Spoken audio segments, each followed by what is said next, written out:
बच्चों, आज हम वाक्य और उनके प्रकारों का अध्ययन करेंगे। वाक्य का निर्माण शब्दों के द्वारा होता है और शब्द का निर्माण वर्णों के द्वारा होता है। जब दो या दो से अधिक शब्द मिलकर किसी सार्थक विचार को व्यक्त करते हैं, तब वाक्यों का निर्माण होता है। वाक्य शब्द की वह इकाई है जो रचना की दृष्टि से अपने आप में स्वतंत्र है और शब्द वाक्यों में प्रयोग होने पर पद कहलाते हैं। वाक्य किसी विचार, भाव या मंतव्य को पूर्णतः प्रकट करता है। सार्थक समूह का ऐसा व्यवस्थित समूह जो आशय स्पष्ट करता है, वह वाक्य कहलाता है।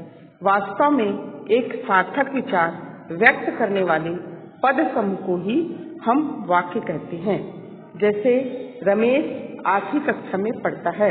यहाँ हमारा कहने का उद्देश्य स्पष्ट है कि रमेश नाम का लड़का कक्षा 8वीं में पढ़ाई करता है। किसी भी वाक्य में कर्ता तथा क्रिया का होना अनिवार्य है। कार्य और क्रिया के आधार पर वाक्य के दो घटक माने गए हैं, उद्देश्य और विधेय। हम वाक्यों का प्रयोग विभिन्न भाव को व्यक्त करने के लिए करते हैं। वाक्यों के अर्थ के आधार पर उन्हें हम 8 प्रकारों में बांट सकते हैं। पहला है विधानवाचक वाक्य, दूसरा प्रश्नवाचक वाक्य, तीसरा इच्छावाचक वाक्य, चौथा विस्मयबोधक वाक्य, पांचवा विधिवाचक, छठवां निषेधवाचक, सातवां संदेहवाचक वाक्य और आठवां है संकेतवाचक वाक्य।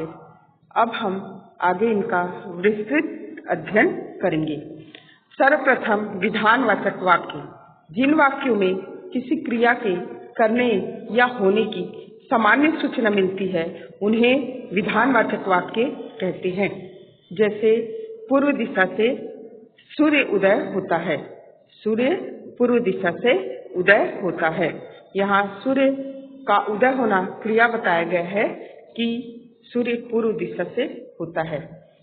सभा ने नेताजी का भाषण सुना। यहाँ एक सभा है जिसने सुना, क्रिया भाषण जी का, नेताजी का भाषण सुना। मोहन कल बाजार गया। या मोहन कर्ता, बाजार गया क्रिया। तो इस तरह मोहन कर्ता, बाजार कर्म और गया क्रिया। तो जहाँ एक कर्ता और एक क्रिया होती है, वहाँ विधानवाचक वाक्य होता है। निषेधवाचक वाक्य। जिन वाक्यों में किसी कार्य के निषेध माने नकारात्मकता ना होने का बोध होता हो, उन्हें निषेधवाचक या नकारात्मक वाक्य कहते हैं। जैसे मैं आज नहीं जाऊंगा। यहाँ जाने के लिए मना किया जा रहा है। छात्रों ने अपना कार्य नहीं किया। यहाँ किसी कार्य के अपूर्ण होने की बात की जा रही है। अगला हमारा है प्रश्नवाचक वाक्य।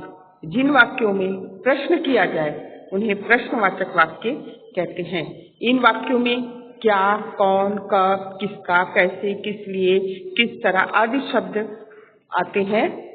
जैसे क्या तुम पढ़ोगे? यहाँ प्रश्न किया जा रहा है। कल कौन आएगा?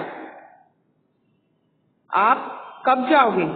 तो इस तरह क्या, कौन, कब, ये एक प्रश्नसूचक शब्द है जो कि प्रश्नवाचक वाक्य की विशेषता होती है। अगला हमारा विधिवाचक या आज्ञावाचक वाक्य। जिन वाक्यों से आज्ञा या अनुमति का बोध हो, उन्हें आज्ञावाचक या विधिवाचक वाक्य कहते हैं। विधिवाचक वाक्य में हम किसी को काम करने की आज्ञा या आदेश देते हैं। जैसे अब बैठकर अपना काम करो, कृपया मुझे अपनी किताब दे दीजिए, शोर मत करो आदि शब्दों के द्वारा हम किसी को किसी कार्य करने की आज्ञा दे रहे हैं। संदेहवाचक वाक्य। जिन वाक्यों में संदेह या शंका अर्थात जिसके पूरी होने की पूर्णतः संभावना ना हो, उन्हें संदेहवाचक वाक्य कहते हैं। जैसे शायद वह आ जाए, अर्थात वह आ भी सकता है और नहीं भी आ सकता, कोई निश्चिंतता नहीं है। संभवतः वह सुधर जाए, संभावना की बात है। शायद आज वर्षा हो, यह भी हो भी सकती वर्षा और नहीं भी हो सकती, अर्थात हमें यहाँ एक भ्रम की स्थिति रहती है, इसलिए हम इसे कहते हैं संदेहवाचक वाक्य। अगला है हमारा विस्मय बोधक वाक्य। जिन वाक्यों में आश्चर्य, हर्ष, शोक, घृणा आदि के भाव व्यक्त हों उन्हें विस्मय बोधक या उद्गार वाचक वाक्य कहते हैं। जैसे अरे इतनी ऊंची इमारत की ऊंचाई पर आश्चर्य हो रहा है, वाह क्या छक्का मारा, माने एक शाबाशी वाला भाव कि इसने कितना अच्छा खेला। इस तरह जहां हम अपने भाव को व्यक्त करते हैं ऐसे शब्दों का उपयोग करते हैं। ओह, आहा, अरे, वाह, हाँ, तो यहाँ पर वेरी गुड, शाबाश आदि शब्द जो है विस्मय बोधक शब्द हैं। इच्छावाचक वाक्य। जिन वाक्यों में इच्छा, कामना, शुभकामना, आशीर्वाद और सुझाव प्रकट हो उन्हें इच्छावाचक वाक्य कहते हैं, अर्थात अपने मन के भाव को पूर्ण करने की जो भावना होती है वह इच्छा कहलाती है। तो जब हम जैसे अब घूमने के लिए चला जाए, यहाँ घूमने की इच्छा बताई जा रही है, आपकी यात्रा मंगलमय हो, अर्थात यात्रा को सुखदायी हो ऐसा आशीर्वाद दिया जा रहा है। ईश्वर तुम्हें दीर्घायु रखे, यहाँ दीर्घायु रहने की कामना की जा रही है। अर्थात जैसे मैं कक्षा में प्रथम आऊं, ये इच्छावाचक वाक्य है। अपने मन की इच्छाओं को व्यक्त करने वाले वाक्य इच्छावाचक वाक्य कहलाते हैं। संकेतवाचक वाक्य। जिन वाक्यों में एक क्रिया का दूसरी क्रिया पर निर्भर होने का बोध हो, माने जो पहला अंश है वाक्य का वह जो दूसरा अंश है वह पहले अंश पर निर्भर रहेगा, उन्हें संकेतवाचक वाक्य कहते हैं।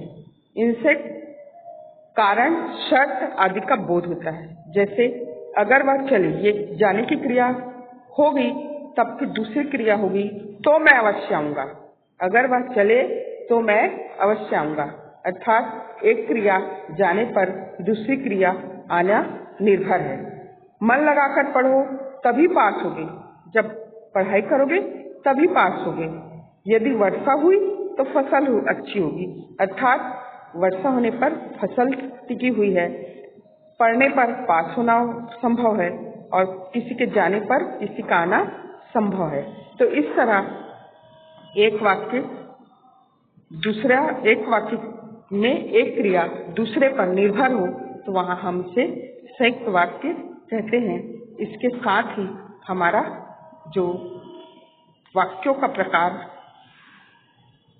वाला ये पाठ है समाप्त हुआ। धन्यवाद।